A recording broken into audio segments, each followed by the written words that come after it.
event. So I expect there's going to be some interesting questions. So start thinking about your questions now about nurse relocation, questions that might come up for Adam as he's speaking about what we do, and definitely your questions for Meg and her advice and her experience. So we are a couple minutes after. I don't know, Adam, were we ready to go, or do you want to Yeah, take I'll just get your Okay. presentation up for you. Perfect. Great. Thank you. Okay. So first of all, I mentioned we're going to have a discussion between Adam. Adam is our president of AppleChat. I'm Patrick. I work with Adam in business development. My background is mostly in human services in the justice system in Canada, and I've been working with Adam in nurse recruitment now for around a year. AppleChat is a recruitment process outsourcing company that helps hospitals and healthcare organizations to recruit more nurses from outside of job boards. So I think this will be an interesting webinar. We've been doing the webinars this is our third webinar, our fourth webinar. I'm losing track already. We're planning to hold them at least twice a month. So we will have another one coming up on April 30th. So very soon we're going to announce the details about that webinar. So stay tuned, stay connected with us on LinkedIn. It's Patrick Thiele is my name. Some of you are connected with me. I'll put it in the chat so you can connect with me, and I will make sure to invite you to future webinars. All of the webinars will be around nurse recruitment, different themes, different topics. So you'll want to be connected with us on that.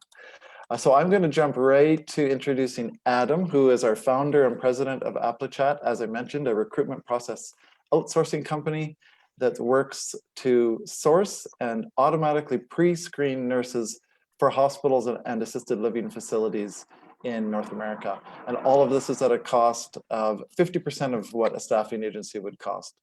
So Adam is our founder. He lives in Northern Ireland and has lived in various parts of the world, and interesting character. You'll find out very soon. And also I want to introduce our special guest, Meg Harrell. Meg is an entrepreneur and healthcare influencer. Meg connects with her community of 500,000 nurses using humor and educational resources. She writes ebooks and courses to help the next generation of nurses succeed.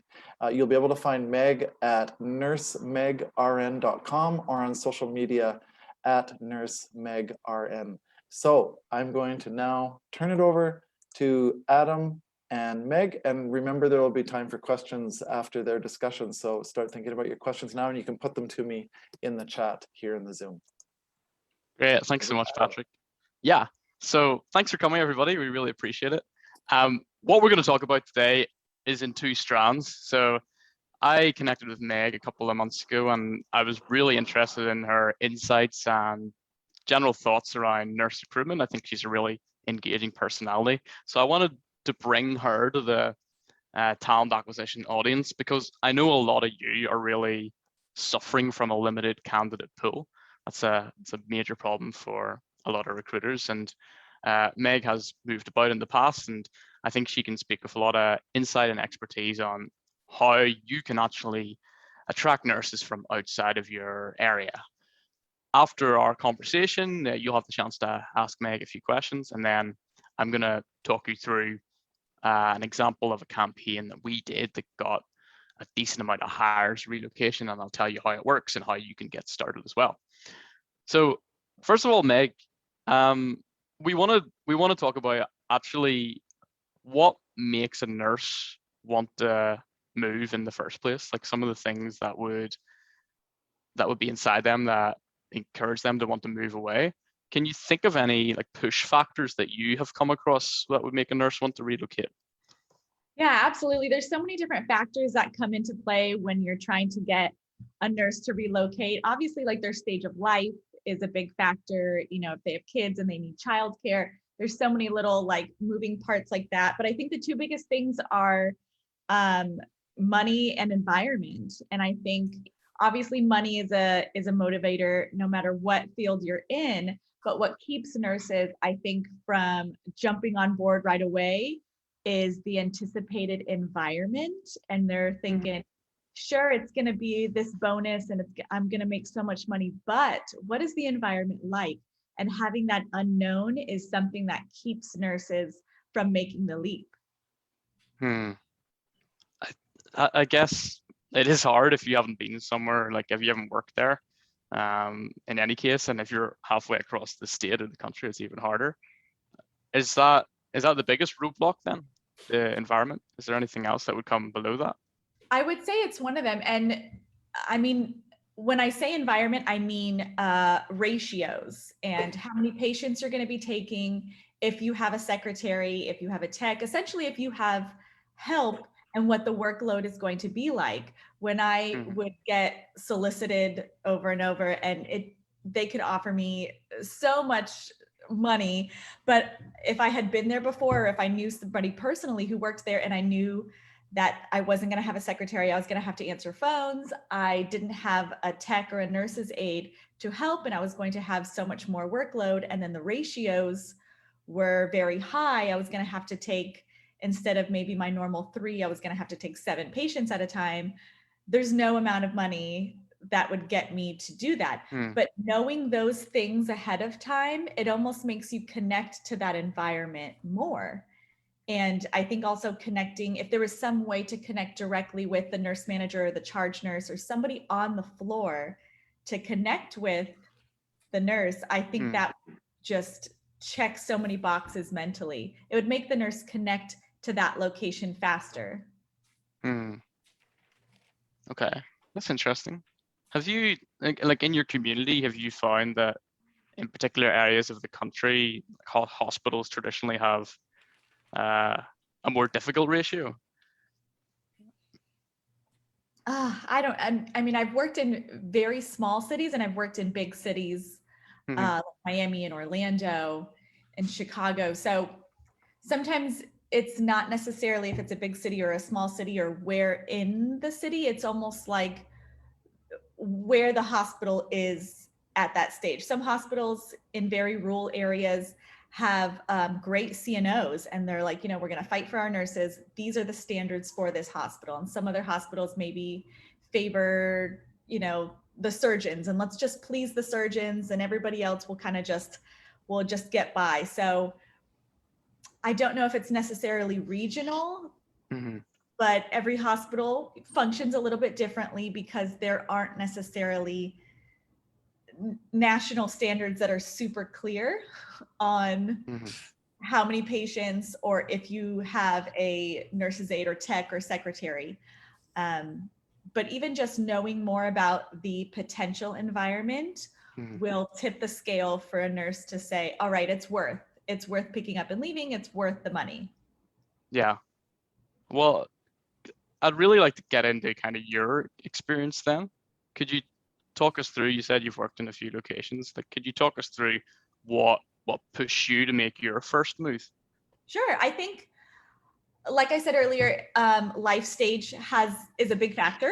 And if you have kids or not, or, you have family members you're taking care of already outside of your patients that you're taking care of, that is a big factor. So when I moved from Orlando to Miami, I had family in the area and I had childcare set up. And when I was set up, they said, okay, you're going to get a bonus. All right, a bonus to move is a big factor. They offered moving expenses. That was a big factor to be able to say, okay, I'm going to be able to move and they're going to take care of literally everything. And they were very clear on numbers.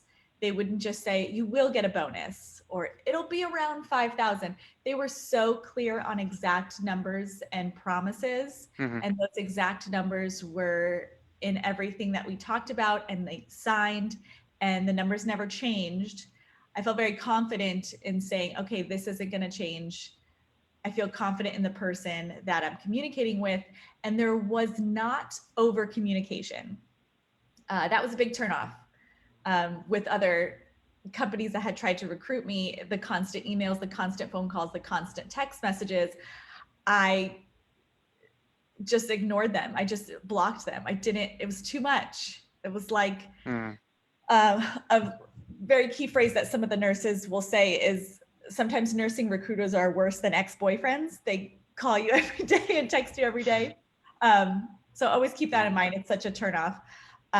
But Also connecting. So I was very clear on the numbers. They offered a bonus. They offered to help move me. I had childcare set up in the next city. And I was very curious, and they were very clear about the environment. I would have a secretary, I would have a tech. I knew exactly what I was going to be making per hour, and I knew what my ratios were because it was a higher acuity. It was a step down. It was cardiovascular step down unit, so I knew I would never get more than 3 patients. That was the promise. And so because the picture of where I was going was so clear, it was easy to just say, yes, I'm ready, let's go. So it sounds like clarity here is the biggest thing. Transparency, yes. Transparency. And sometimes nurses will be okay with a higher ratio or, no secretary, no tech, as long as it's clear, as long as the picture of where they're going is clear, that honesty and transparency is very valuable. Okay. And like, whenever you were about to make that move, could you talk us through your search process for the next hospital? Like, how did you go about looking for somewhere to work? Yeah, I think especially now, especially in the last year and a half, nurses are constantly looking, and I think nurse to nurse communication is probably the #1 way. They're like, hey, I heard about this. Hey, I heard about this. And if you see an ad on Facebook or wherever it is, you may scroll past it, but if a fellow nurse or someone mentions it, that is what kind of piqued my interest when someone said, hey, I heard such and such hospital is hiring and they're offering a bonus and they're offering moving expenses to go to a high acuity if somebody has cardiac experience. Here's the email. And then so I emailed that person and we started phone communication. What was your specific experience? Like, what type of nurse are you? I had worked in the ER, I had worked in neuro, but I had a lot of experience in PCU and cardiovascular ICU. And I wanted to do cardiovascular, but I didn't want to do cardiovascular ICU anymore. I wanted to do maybe like a step down or PCU. And that's what I was looking for. Okay. Because I think it's gonna vary by specialty as well. So there's a lot of variations here. That kind of brings me on to like our audience today. I assume that you've all came because you need to hire more nurses. To hire more nurses, you're thinking of looking outside. So there's some steps that a hospital is going to have to go through to really like set out their stall and attract nurses like you from wherever they are. You mentioned about the financial package. Is that like a non-negotiable? Would you ever move somewhere where they didn't have a big bonus or they didn't have relocation? I mean, in my personal experience, no, I don't see nurses moving unless they were already choosing to move there because, let's say, their partner had a job and they were moving to that area already, or there was something attractive like their child was going to college in that area. But because there's so many hospitals participating in bonuses and moving expenses, it's kind of easier to stay where you're at and stay where you're familiar. Yeah. Okay. It's interesting then. So I've seen some places they're using a lot of traveler nurses, and they are offering bonuses of like 20 grand to try and get nurses to stay, because obviously it's going to be cheaper than the travelers. Yes. It sounds like you're really putting on the same level as money or even greater, like those pull factors that already exist, like connections, like something which would bring you apart from the job. Is that right? Yes. You want to, if you're going to look to a change or somebody's offering you a change, you want to connect to where that location is. You want to connect to what it's going to be like, the environment. And if the charge nurse, nurse manager, or somebody, if you could talk directly to that person, or even just another nurse that works on that floor, that would be just mind-blowing and astronomical, because Okay. when I've accepted jobs in other states or in other places, I have no idea what the floor looks like. I have never met anyone else on the floor. I don't know who I'm working for, the manager, the charge nurse. So to meet those people ahead of time before I decide would be insane. It would really tip the scale. Yeah. Well, we work with like a health system, and they do reimbursed visits. So they would fly somebody in and then pay them for it. Like, I think that's pretty cool. It sounds like, Perfect. yeah. What I want to do now, like, this is the Q&A, so I want to open it up to the recruiters and others we have present. So what I'm going to do is, if you have a question, please put it in the chat. I know Patrick has a few, so Patrick, if you just like to unmute yourself and you can field the questions.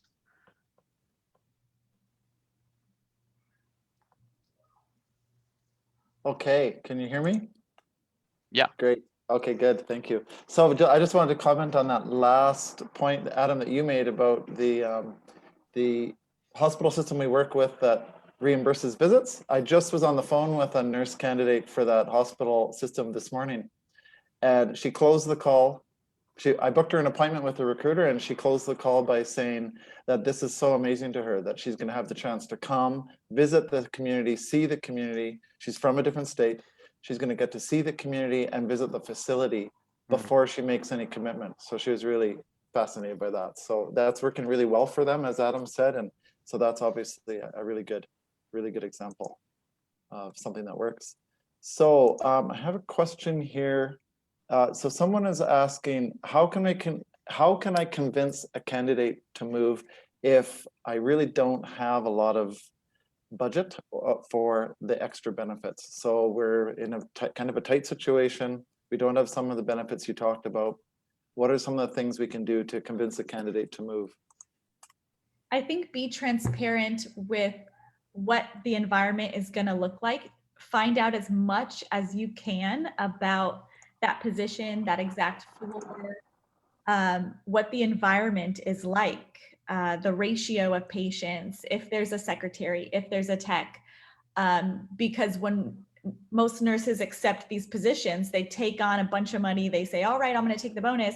And then it's almost like a blind date where they show up to a random place, to a random floor, and they don't know what to expect. If they know what to expect and the picture is a little bit more clear, that may tip the scale more than a giant sign-on bonus. The transparency is really helpful. Okay. Yeah, the transparency is one of the other question was about, you talked about the ratios and the supports, and the question is was related to the fact that sometimes the promises don't come to fruition. So I think that's a transparency question. Obviously, that's not great if the promises don't come to fruition. What's your thoughts about that? I mean, I guess honesty and transparency is the starting point. Absolutely. And I mean, every hospital works a little bit differently and they structure things a little bit differently, but they will all have positions and, you know, okay, we don't have a secretary at night, or we always have two secretaries per side. I mean, every floor has those standards already set. So if you could just find that out ahead of time, and if those things, I guess, fall through or they weren't truthful, nurses talk, and we will share that information with each other. And yeah, of course. Transparent is on. I mean, even if the picture doesn't sound great, the transparency is more valuable than if it sounds great and it ends up being a lie.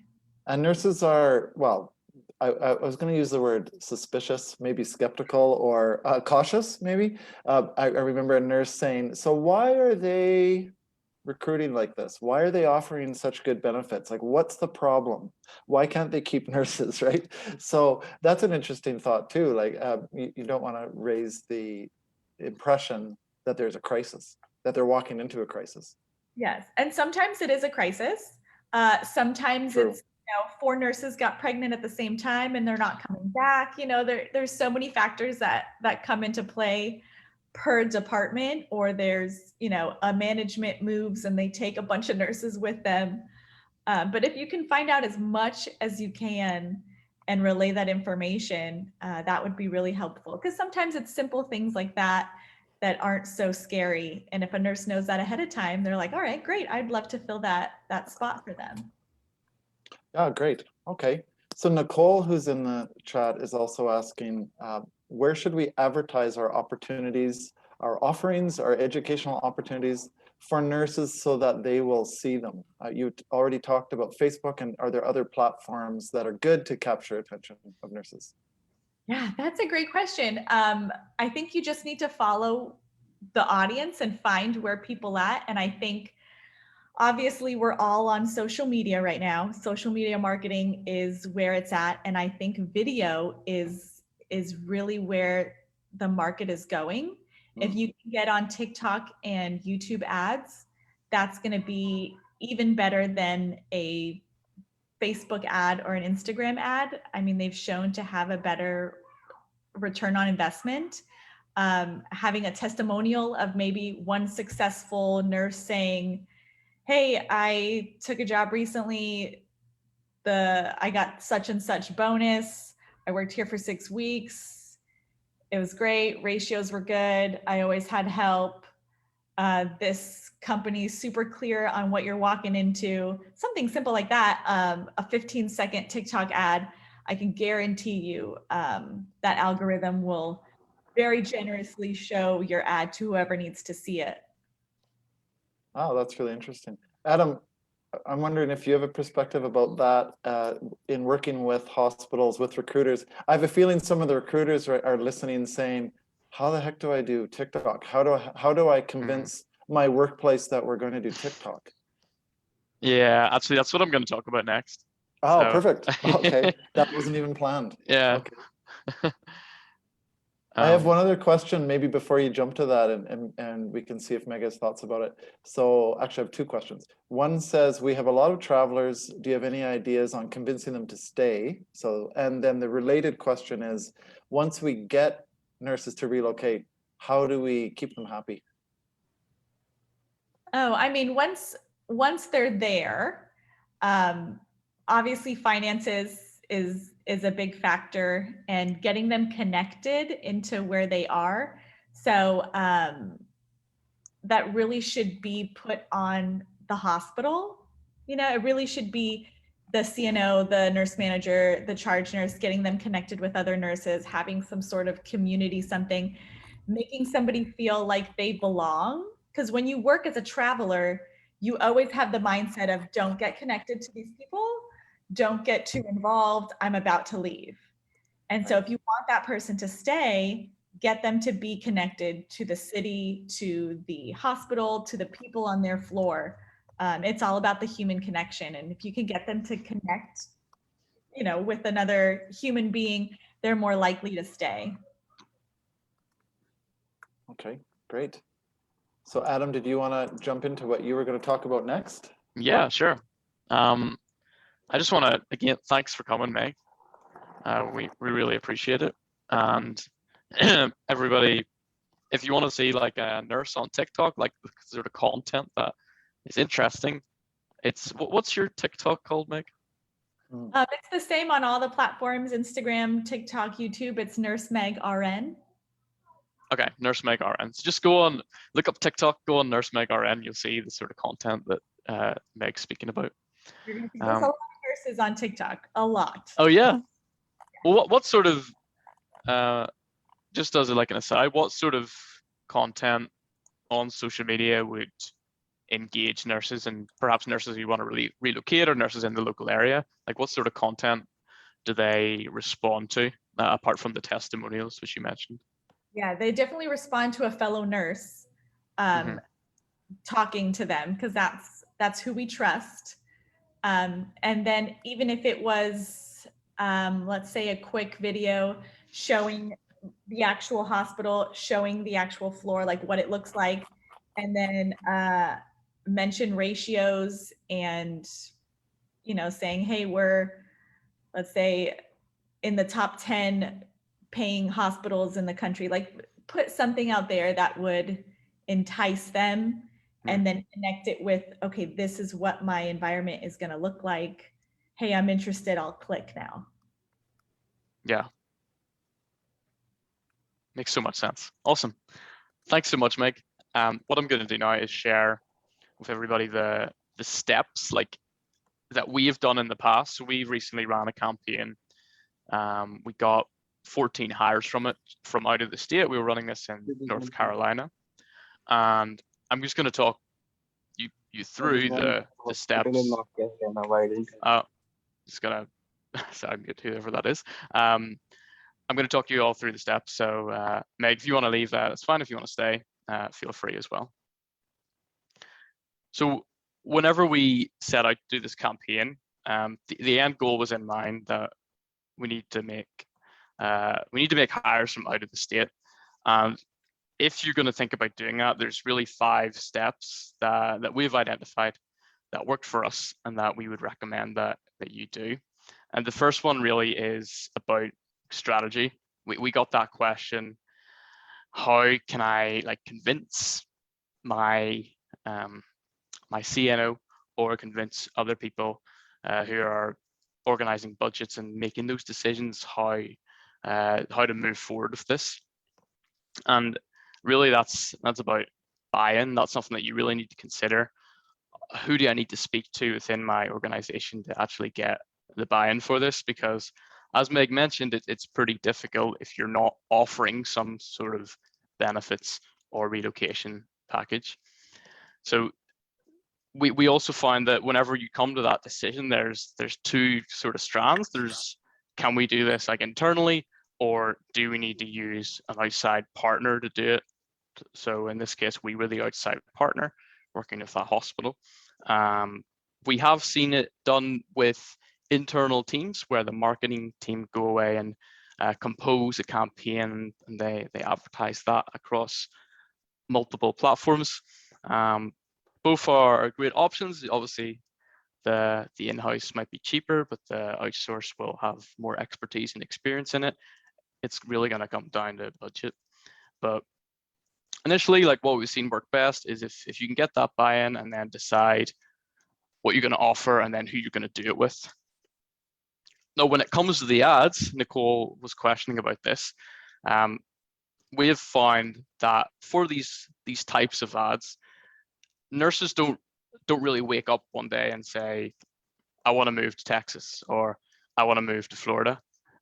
It's not something that sort of just flies into your head and then you do it. There's always those push factors, which Meg touched upon, and then the pull factors. So if you have a connection in the area, if you've always wanted to go there. What we've found to work really well is those ads outside of job boards whenever you're trying to advertise for relocation, because if you think about it, whenever a nurse is researching an area, they're going to look up nurse jobs in the area, but they'll also look up hospitals, and that's a great place to catch them with, for example, Google Ads, where whenever somebody's searching it, you can show their ad depending on what they're searching for. We've also used Facebook ads for this, so we put that standout figure, so it could be the bonus or it could be the nurse testimonial in front of somebody, and just go out there and say, this is an option for you. Here we are. This is why we're the best place, and we find that can awaken something inside nurses. So, for example, we were running this campaign for a hospital in North Carolina, and we looked at the location of the hospital, and it was 90 minutes to 2 hours from the coast. What we did for our strategizing was look inland. So the strength was it's closer to the water than inland, and the desire was really these nurses here inland. Obviously, it's been a tough year with COVID. Maybe they'd want to live closer to the coast. So in the ad campaign, we really talked about the coastal nearby areas and those pull factors, which were actually relevant to the nurses further west. It could be if you're in an area that has slightly cheaper cost of living, you advertise to the area that has a higher cost of living, and you talk about why it's cheaper to live where you are. So we find that it works well whenever you identify areas where your target nurses could be, and then think about why they'd want to leave, and then talk about how you're better in those respects. Again, we did this on social media outside of job boards, and the thought was every hospital in that area is advertising to those nurses, and there's a small amount of nurses on those channels. Let's try and escape the competition and reach a larger group of people. We're looking into doing TikTok, but we haven't really grasped it yet, Meg. It's hard to kind of put yourself in the shoes of the audience there. So I think like looking at your stuff will be really useful. Here's some of the channels that we did whenever we were doing a campaign in Florida. So you can see there's a wide array. It's not just using Indeed. The nurses that are looking at the relocation opportunities, it's a much longer kind of thought process often, where it's not as if they're looking for a job and then they see your position and they apply and then they come in for an interview the next day. With this, they're going to have to move their family, they're going to have to move their whole life, really. And it's important that you're kind of following them around the internet as they go along that journey. So just one advertisement and then a phone call often isn't going to cut it. We've done an email sequence across several months where we're not pushing, but we are kind of just checking in each month to see what their situation is. The next piece of this that we would recommend doing is make it very easy for them to input their information after seeing your ad. So if you put an ad on YouTube, for example, relocate to, oh, hello, there's Meg's daughter, relocate to Florida. It's not going to be something that nurse is going to fill in for 30 minutes and jump into your ATS. I think that's living in dreamland. You need to make it as easy as possible for them to submit their information and register their interest and then reach out to them. So we've just found that asking for resumes immediately as a formal application or pushing them through a career site, if you're promoting some sort of relocation, isn't the best thing, because they're going to see it, the idea is going to come into their head, and then the block will be having to fill in that 30-minute application. It's like Amazon were so successful whenever they introduced the quick buy, where you just have a couple of clicks. Meg, do you want to say something there? You can unmute yourself. I'm trying to unmute you. There you go. Yes, I was going to say the application process is huge. How you were saying Amazon introduced the one click, as short as it can be for the initial process, even if it was like an introductory, and then once you agreed, you had to fill in a longer one. I've personally abandoned applications because it was just taking longer than like 4 or 5 minutes, and I was like, who has time for this, you know? And I think that speaks to like the attention span. Short as possible. Definitely agree with that. Is that across the board, or is that like your first application? Because our idea is we'll get the 60-second application, we'll speak to them, we'll actually make them interested, and then we can give them whatever the longer thing is. Is that a good idea, or are we doing it wrong? That's perfect. Like the initial one should be short. And then once you're interested, okay, I'll spend more than 5 minutes on an application because I know that I want to invest time in this. Okay. Yeah. Awesome. All right. Sorry to interrupt. No, well, that brings us on to the next step, which is the conversation. So you have that quick application, and then you want to get them into a conversation. So what we've done is we've given them a calendar link. As soon as they complete this application, we've automatically texted it to them, and their information populates in an email like this, and they can choose a time to speak. And it's that instant opportunity to move ahead, which we've found kind of impresses the nurses like Meg, who want that slick process, but also kind of locks them in for a time to speak about it. So things become a lot more real whenever you arrange a time to speak with another human being. It's easy to ignore emails and no show to webinars. It's harder if you have booked a call with somebody and they've sent you text beforehand to not show up on that person. So whenever they book that time, we found that it made the process real for them, tangible, and it increased the amount who actually got speaking to a recruiter.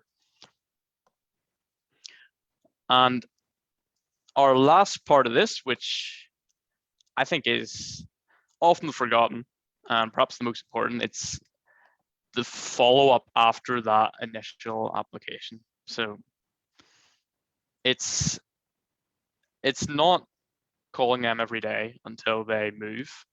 That's crazy. It's about reaching out to the nurse across an extended period of time with updates and even like a check-in email where you could simply ask them, like, where are you at the moment? Are you interested?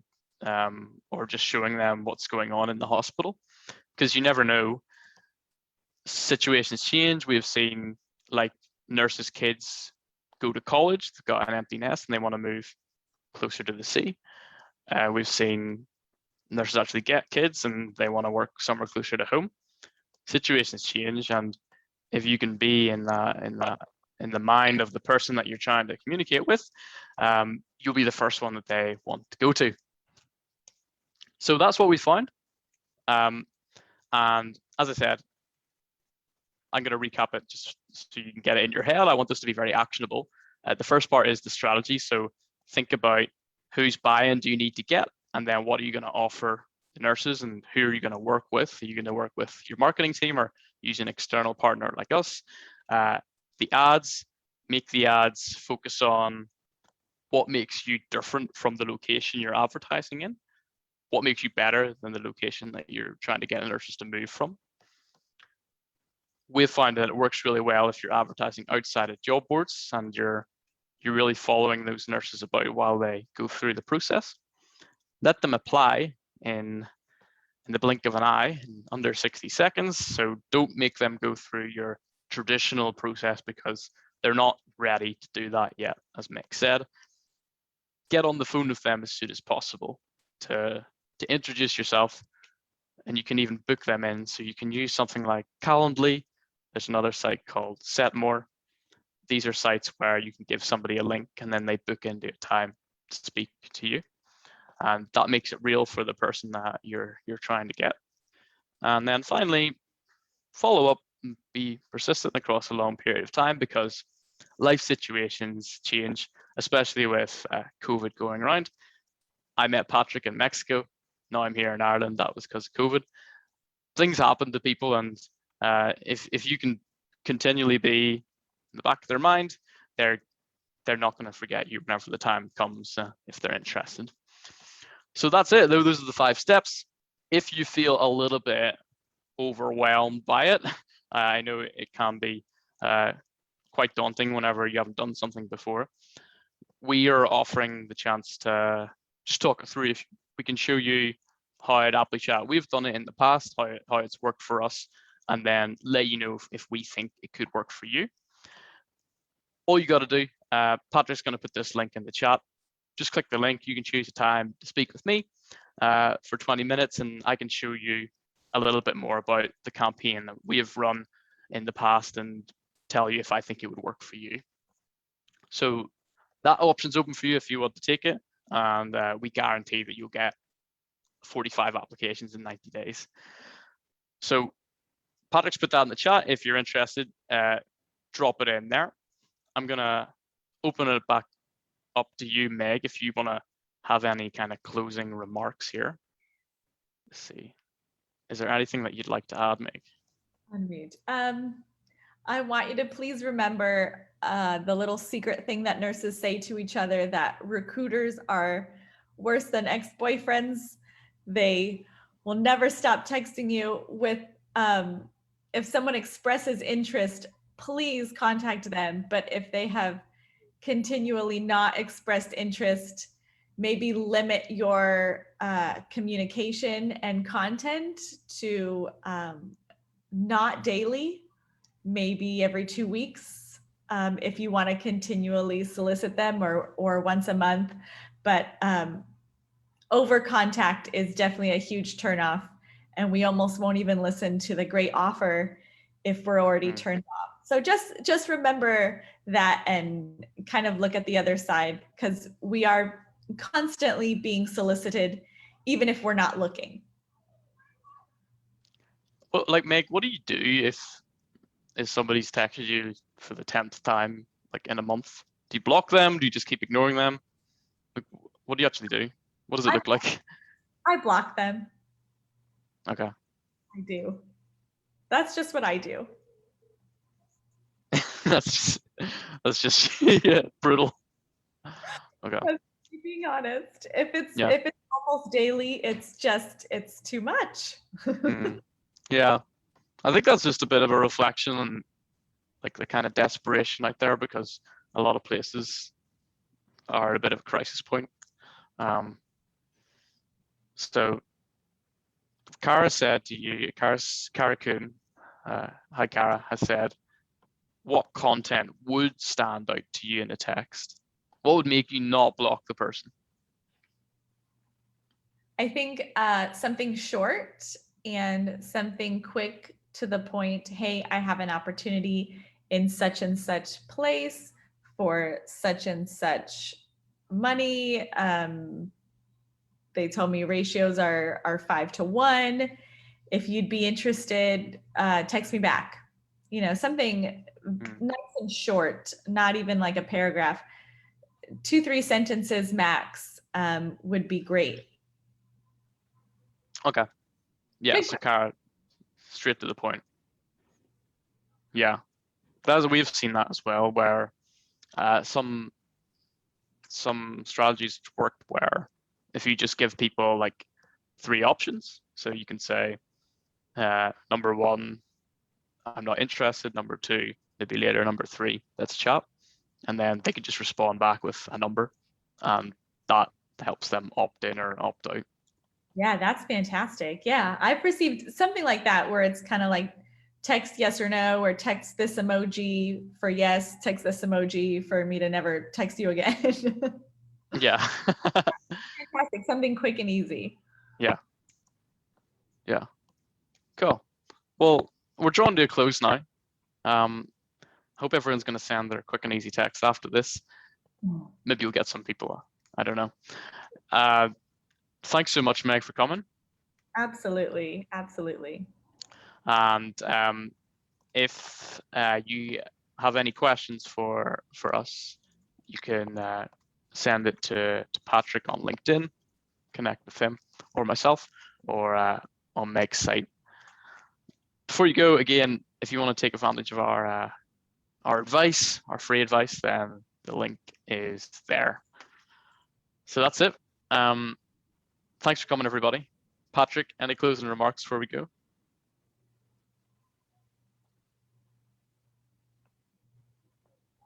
You're on mute.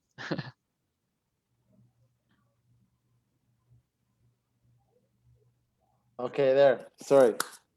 Between the techies trying to figure it out. So closing remarks, just follow our Facebook group that I put in the chat as well, Nurse Recruitment Secrets. It's brand new. There were 4 people signed up because we just created it this morning. There's going to be more now after this chat. So Nurse Recruitment Secrets, the link is in the chat. Follow Meg, Nurse Meg RN, to give her some love, to thank her for joining us. Thanks for your time, Meg. And it's cool to have a social media superstar in our webinars. And yeah, follow me on LinkedIn and follow AppleChat and again in the Facebook group, because we will have more webinars. We're going to do it, like I said, at least twice a month on the topic of nurse recruitment. So we'll be looking forward to seeing you in more of those. And we're going to get the recording out to all of you as well, in case you joined late or missed part of it or want to watch it again or share it with friends as well. We'll have the recording available to you as well. So I think that's it, Adam. Yeah, that's it. Thanks for coming, everybody. Okay, thanks everyone. See you later. Bye.